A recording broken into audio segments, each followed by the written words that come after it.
자, 시작합시다. 근데 다 안 풀었나?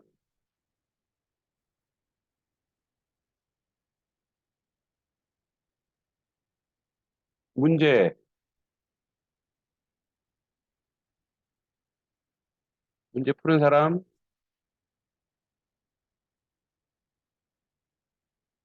한 명도 없어? 시험 기간이라 바쁜가? 그래서 다음 주 오늘 하고 2주간 휴강을 할게요. 이-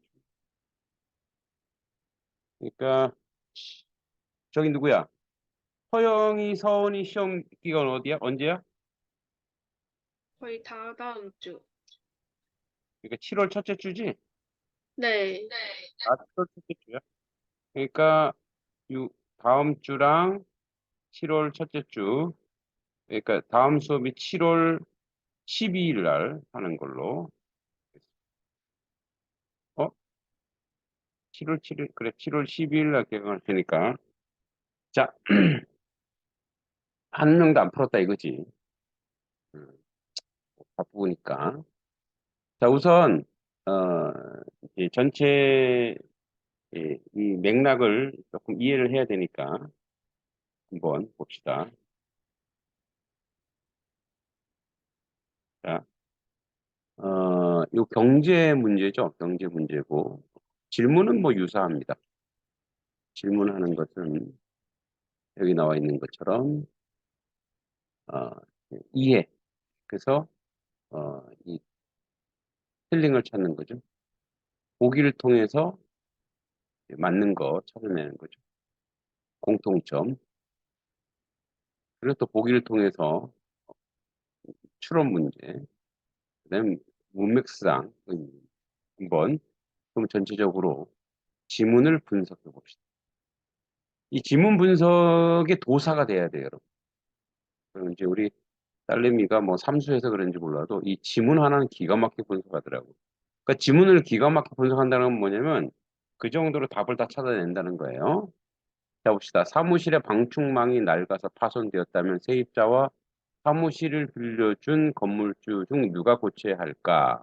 자, 이제, 이게 뭐, 서술상으로 봤을 때 뭘 얘기하고 있죠? 누가 고쳐야 할까는 뭐입니까? 이제 문답법을 통해서, 의문을 통해서, 의문을 통해서, 이제 환기시키고 있죠.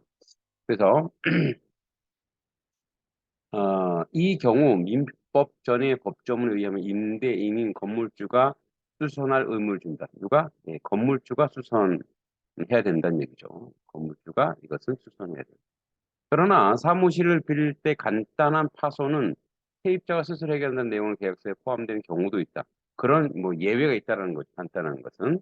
이처럼 법률의 규정과 계약의 내용이 어긋날 때 어떤 것이 우선 적용돼야 하는가, 법적 불이익은 없는가 등의 문제가 발생한다. 자, A가 이제 뭐예요? 이제 법률 규정과 계약의 내용, 규정과 계약의 내용 이제 상의할 때 어떻게 다른가? A에 대해서 나왔죠. 그럼 이제 A와 관련된 문제가 혹시 풀을 수 있는가? 자, 25번이죠? 23번. A를 참고할 때 제시된 물음에 대한 답으로 보기에서 고른 것은 그 계약서의 방충망 수선에 관한 내용이 없으면 건물주가 수선 의무를 지고 수선 의무를 계약에 포함하지 않는 것에 대한 법적 불이익은 누구에게도 없다. 자, 자, 봅시다. A는 이제 그 계약서에 따라 달라진다는 거죠. 그래서 계약서에 방충망 수선에 관한 내용이 없으면 건물주가 수선 의무를 지고 수선 의무를 계약에 포함하지 않는 것에 대한 법적 불이익은 누구에게도 없다. 맞는 것 같아요? 틀린 것 같아요? 이게 법률 용어라, 그죠? 우선 계약서에 방충망 수선에 관한 내용이 없으면, 음, 방충망 계약서에 안 썼어.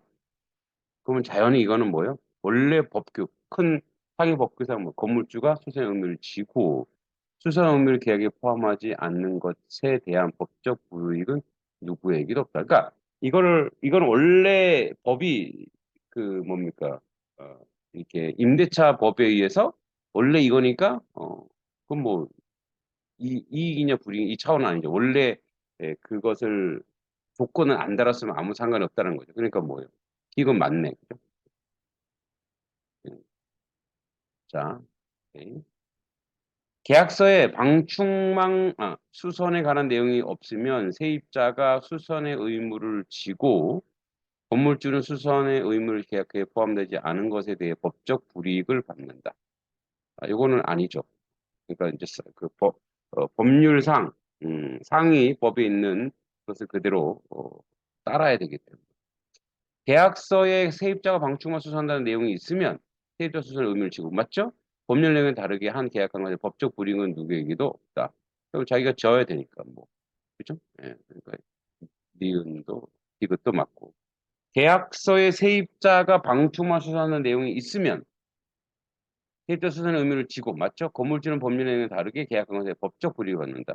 아니 이거는 이제 서로 쌍방 그러니까 민법은 거예요. 민법 이게 형법이 아닌 게 민법이 쌍방으로 했기 때문에 상관없죠. 그래서 어, 리을은 아니죠. 그래서 기읍과 디귿 답은 23번에 2번이 되겠습니다. 자, 그럼 다시 앞으로 와서 이렇게 이제 뭐 요것만 봐도 요것만 이해해도 충분히 풀어낼 수 있는 거는 이렇게 풀어내면 됩니다. 사법은 개인과 개인 사이의 재산, 그죠? 우리가 또 사법, 민법이라고 하죠. 가족 간의 관계 등 적용되는 법으로 이 법의 영역의 계약 자유의 원칙이다. 그러니까 계약이 먼저 된다 이런 거예요. 계약이 먼저다 이런 거예요. 혹시 여기서 나중에 법관을 하거나 이제 검사 판사를 할 사람들은 이런 법률 용어를 이 법률 용어가 되게 좋아요. 재밌고 그리고 딱 떨어져. 그리고 이제 추상적이지 않아요. 이런 거 잘 알아두시면. 계약 자유의 원칙이 적용된다. 저도 사법고시 시험을 본 사람입니다. 예, 1999년에 1차는 됐죠. 2차 시험 보기 직전에 선배 판검사들이 와서 맛있는 밥 사주면서 저한테 그랬어요. 넌 하지 마라. 그랬어요. 그래서 안 했어요. 자신이 없었어요.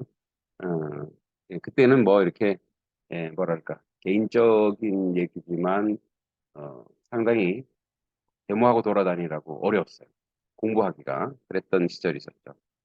자, 계약의 구체적인 내용 결정 등 당사자들이 스스로 정할 수 있는 것이다. 그죠?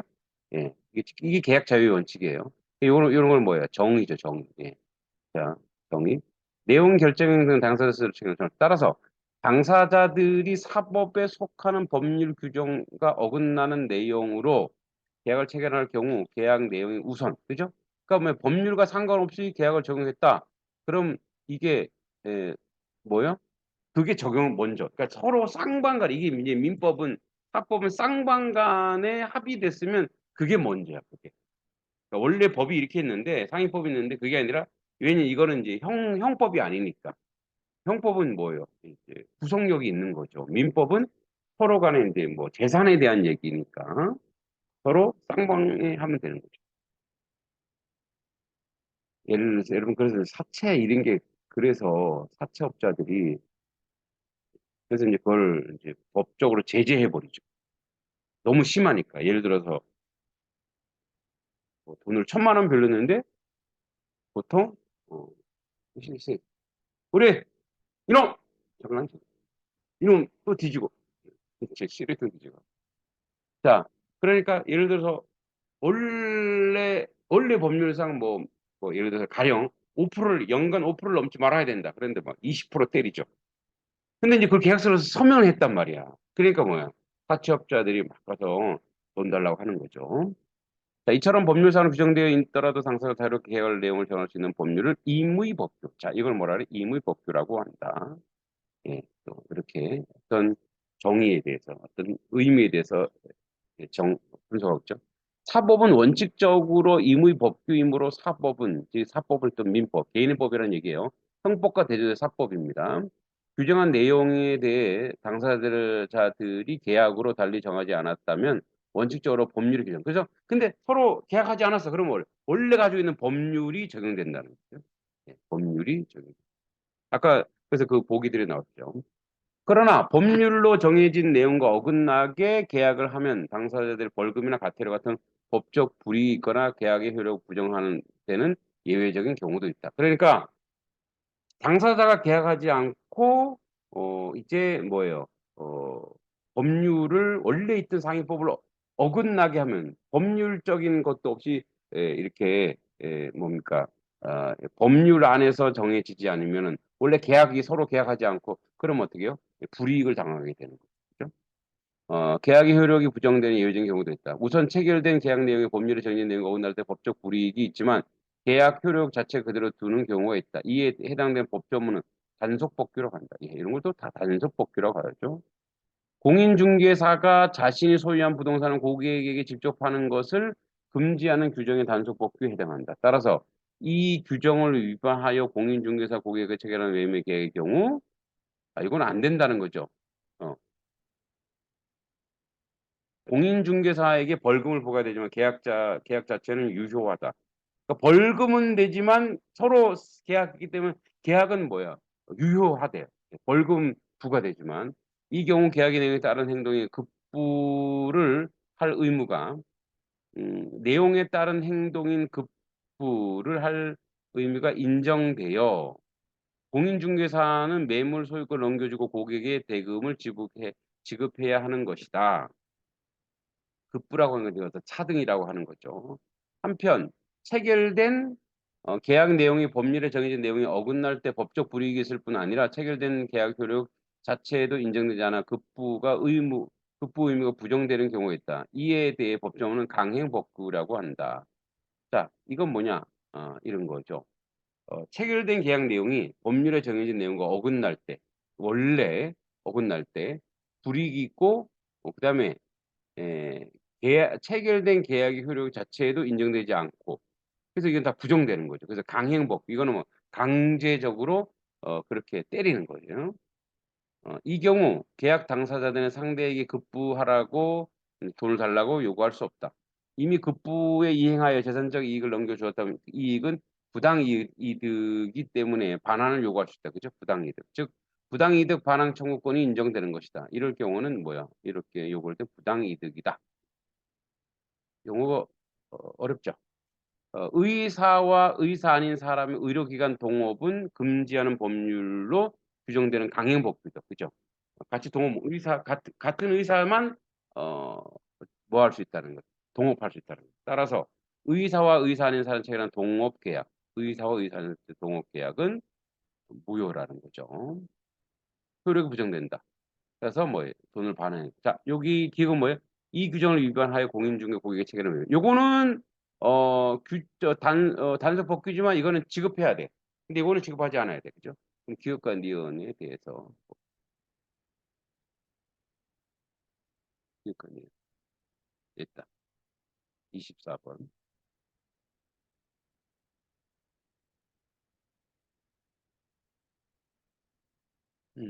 자, 기업에 공통적으로 적절한 것은 뭐예요? 법적 불이익을 받는 계약 당사자가 있다. 기업도 체결은 했죠. 체결은 했어. 체결은 했지만 그게 원래 하지 말아야 되는 건데 그런데 어떻게 해요? 어, 돈을 지급해야죠. 급부해야 되죠. 돈을 지급해야 돼. 그렇지만 계약은 그래도 되지만 뭐야? 손해는 보는 거야. 원래 벌금을 물리니까. B도 마찬가지죠. 니은도. 니은 둘 다 부당하게 생긴 강행 법규를 처리해서 불이익이 있죠. 그러니까 불이익을 받는 계약당사가 있죠. 계약당사 급부의 의무가 인정되지 않는다. 자, 그건 니은만 해당되는 거고 계약에 따라 넘어간 재산적 이익을 반환해야 된다. 이것도 니은 법률 규정 위반하였으므로 계약 효력이 부정된다. 예, 니은 계약 당사자가 계약 구체적인 내용을 결정할 수 없다. 니은 강행법규니까. 예, 답은 24번의 1번. 자, 다시.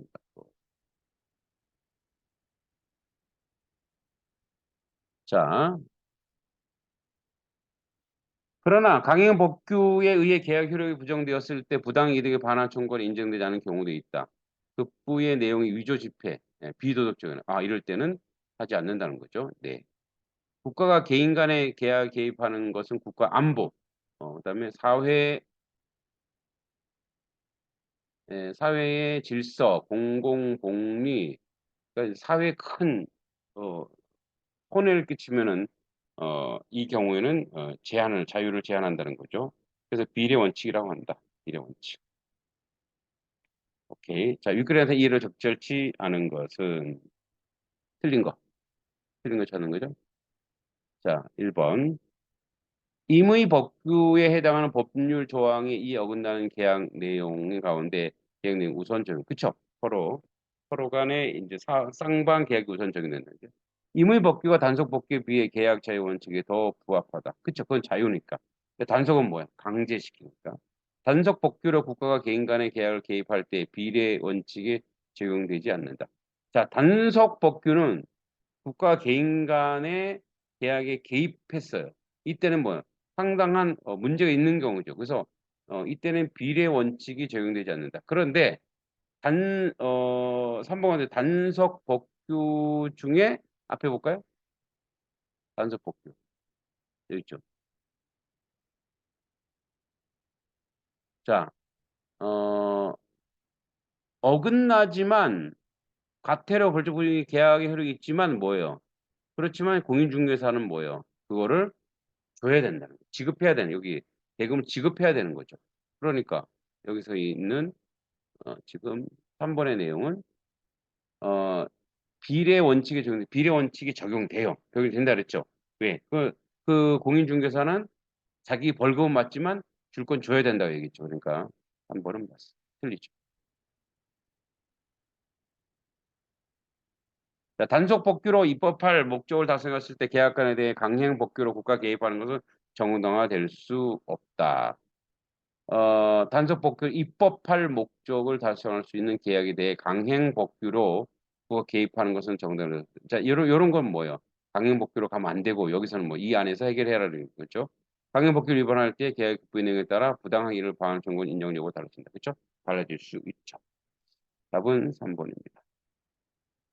자, 그다음에 윗글을 참고할 때 그 보기에 대한 반응을 적절한 것은 자, 농지를 빌리려 A와 농지 주인 B는 농지 용도에 맞지 않게 사용하는 것에 합의하여 서로 합의했어요.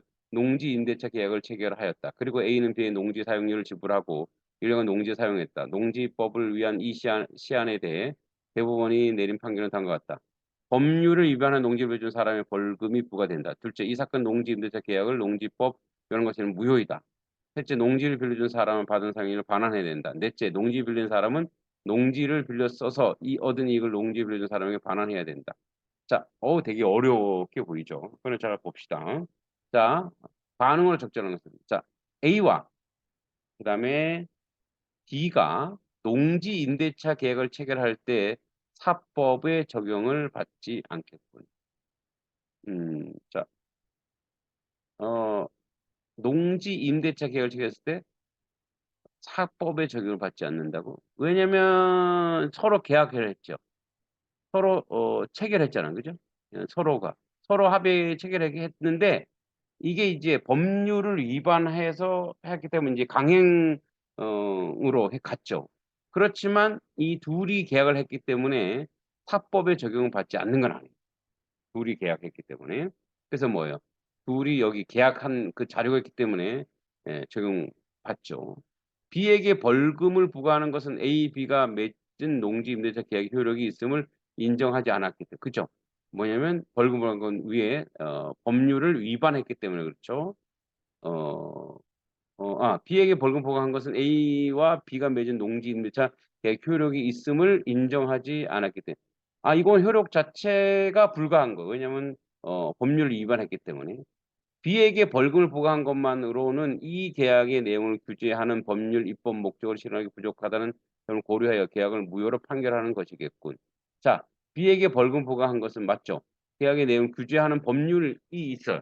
그렇기 때문에 뭐예요? 그거를 충족하지 못하기 때문에 이 점을 고려해서 계약을 무효로 판결했다는 거예요. 그래서 답은 3번입니다. A가 농지를 빌려 써서 얻은 이익을 B에게 반환하고 판결한 것에 대해 급부의 내용이 비도덕적이거나 반사회적 행동에 해당을 판단하게 돼. 비도덕 반사회적인 것은 아니죠. B와 A가 받은 사용료 반환을 판결한 것은 사용료 부당이득. 오케이. 예, 부당이득에 해당하지 않는 부당이득이죠. 예, 3번. 자, 문맥상 A와 가장 가까운 것은 A가 뭘까요? 아, 자, 의무를 진다. 의무를 다 해야 된다는 거죠. 예, 의무를 다 해야 된다.